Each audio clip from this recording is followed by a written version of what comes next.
और अब एक तस्वीर ऐसी जो बहुत कम देखने को मिलती है। जी हां, तस्वीर है राजनांद गांव की, जहां बीजेपी और कांग्रेस प्रत्याशी का आमना सामना हुआ। यूं तो दोनों एक दूसरे पर जुबानी तीर चलाते हैं, लेकिन यहां पर दोनों ने हाथ मिलाया।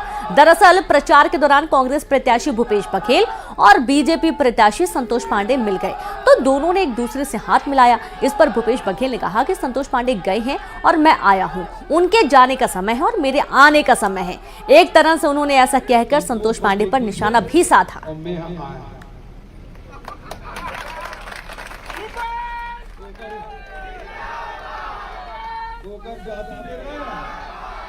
उकर जाति मेरा अमोर, ये माता रानी कृपा।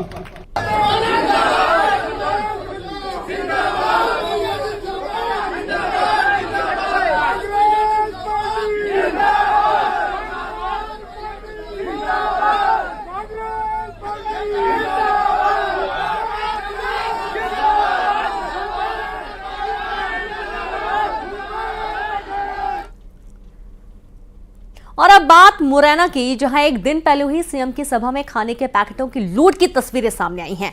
सभा में जब खाने के पैकेट आए तो लोगों की भीड़ उस पर टूट पड़ी।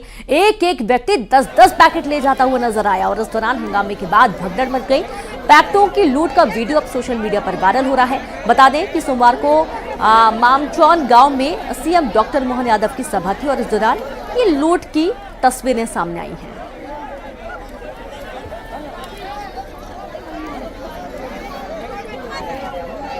तो देखिए किस तरीके से इस लूट की तस्वीरें सामने आई हैं। यहाँ पर जो आम जन थे उन्होंने गाड़ियों में चढ़कर भी लूट की कोशिश की। खाने के 10-10 पैकेट ले जाते हुए लोग नजर आए, कहीं एक दूसरे से छीनते हुए नजर आए, कहीं गाड़ी से उठाते हुए नजर आए, एक दूसरे को धक्का देते हुए। भगदड़ सी स्थिति यहाँ पर बन गई थी जब खाने के पैकेट लूटने की लगी होड़ और इस दौरान लोग एक दूसरे को धक्का देते हुए खाने के पैकेट्स लूटते हुए नजर आने लगे। तो देखिए यहाँ पर महिलाएं भी मौके पर मौजूद हैं, वो भी कोशिश कर रही हैं कि उन्हें भी 2-4 पैकेट खाने के हाथ लग जाएं और भारी भीड़ यहाँ पर थी। भगदड़ से स्थिति बन गई। सीएम डॉक्टर मोहन यादव की यहाँ पर जनसभा थी और इस दौरान मुरैना में ये तस्वीर सामने आई है जो कि काफी चौंकाने वाली भी है। सभा में जब खाने के पैकेट आए तो लोगों ने उस पर ऐसी लूट मचाई कि भगदड़ की स्थिति बनती हुई नजर आई।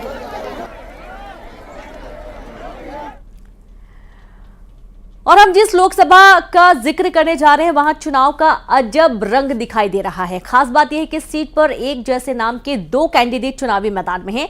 दोनों का चुनाव चिन्ह भी फूल। आखिर किसे मिलेगा हम नाम होने का फायदा? विंध में सुनाई देगी किसकी दहाड़?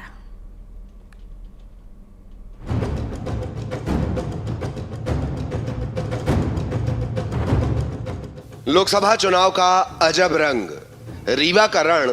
14 उम्मीदवार मैदान में।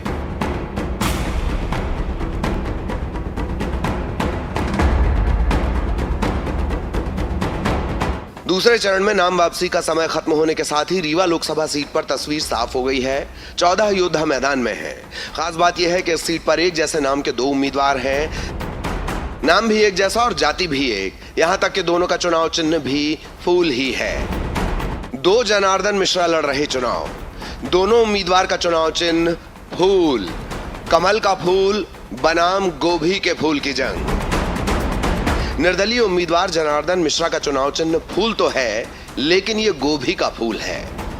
हमारी लड़ाई कांग्रेस प्रत्याशी नीलम मिश्रा से होगी जी। इसलिए कि भारतीय जनता पार्टी का इस बार उम्मीदवार मैदान में भले उतारे हैं जनार्दन मिश्रा को, लेकिन वो जनार्दन मिश्रा लड़ाई में नहीं रहेगा। लड़ाई में जनार्दन मिश्रा निर्दलीय और नीलम मिश्रा कांग्रेस की होगी। इस सीट पर बीजेपी, कांग्रेस और बीएसपी के बीच मुख्य मुकाबला है, लेकिन निर्दलीय जनार्दन मिश्रा के चुनाव में उतरने से थोड़ा ट्विस्ट दिखाई दे रहा है।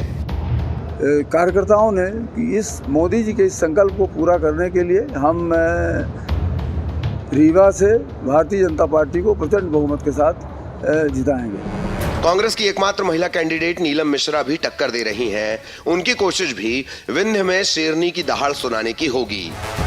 अब हो गया, ये जनता जनार्दन बताएगी कि क्या टक्कर होगी और हम सब तो पूरी कोशिश के साथ लगे ही हैं और मुझे ऐसा लगता है कि इस बार परिवर्तन की लहर है और हमें जरूर सफलता मिलेगी। बात कमल का फूल और गोभी के फूल की नहीं, रीवा लोकसभा सीट से 7 निर्दलीय उम्मीदवार मैदान में हैं, जिनके चुनाव चिन्ह भी काफी चौंकाने वाले हैं। इनमें बाल्टी, गन्ना, चाबी, एयर कंडीशनर और फलों की टोकरी भी चुनाव मैदान में है। लेकिन चुनावी बिसात पर हमनाम कैंडिडेट होने का कोई लाभ बीजेपी के जनार्दन मिश्रा को मिलेगा, ये रीवा के रण में तय होगा। शिवेंद्र सिंह बघेल के साथ bureau report, news 18 Madhya Pradesh Chhattisgarh.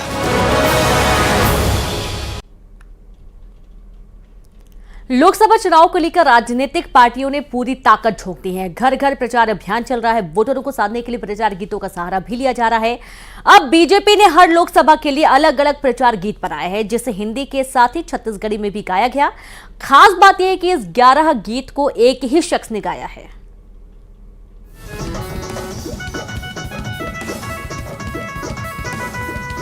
हो छत्तीसगढ़ में ठाना है, फिर से मोदी को लाना है। गांव गांव और शहर शहर में फिर से कमल खिलाना है। मोदी मोदी। ये धुन है प्रचार का, ये गीत चुनावी है और इस गीत के जरिए राजनीतिक पार्टियां बता रहे हैं अपने काम की कहानी।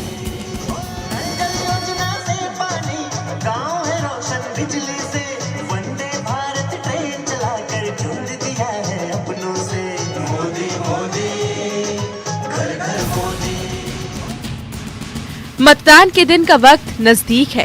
प्रचार का शोर बढ़ रहा है। नेता भाषण में सरकार के विकास की कहानी कह रहे हैं। विपक्ष बैनर पोस्टर के जरिए सरकार पर तंज कस रही है। राजनीतिक पार्टियां गीत और गानों का सहारा ले रही हैं। इन दिनों चौक चौराहों से लेकर गली मोहल्ले तक हर जगह प्रचार का शोर है। गीतों के माध्यम से राजनीतिक पार्टियां अपने काम को बता रही हैं। नए नए गाने निकाले जा रहे हैं। अंबिकापुर के गोपाल पांडे मोदी के काम से प्रभावित होकर एक दो नहीं बल्कि 11 लोकसभा सीटों के लिए 11 गाने गाए हैं, वो भी हिंदी और छत्तीसगढ़िया भाषा में। अब उनके गाने हर किसी की जुबान पर है। मैंने पूरे 11 लोकसभा के लिए प्रचार बनाया है और मुझे ऐसा लगता था कि गीत एक सशक्त माध्यम है सरकार की योजनाओं को जन जन तक पहुंचाने के लिए। पहले भी गीत बनाते रहे हैं आप कि ये फर्स्ट टाइम था? नहीं, मैं पहले भी बनाता रहा हूं, लेकिन ये पहला बार ऐसा अवसर मुझे मिला है जिसमें मैंने 11 लोकसभा के लिए गीत बनाए। जी। गोपाल बताते हैं कि उनके गानों को अच्छा रिस्पांस मिल रहा है। ये तो चुनावी प्रचार के रंग हैं जो गीतों में नजर आने लगे हैं। रायपुर से आकाश शुक्ला की रिपोर्ट, न्यूज़ 18 के लिए। शहर शहर में फिर से कमल खिलाना है।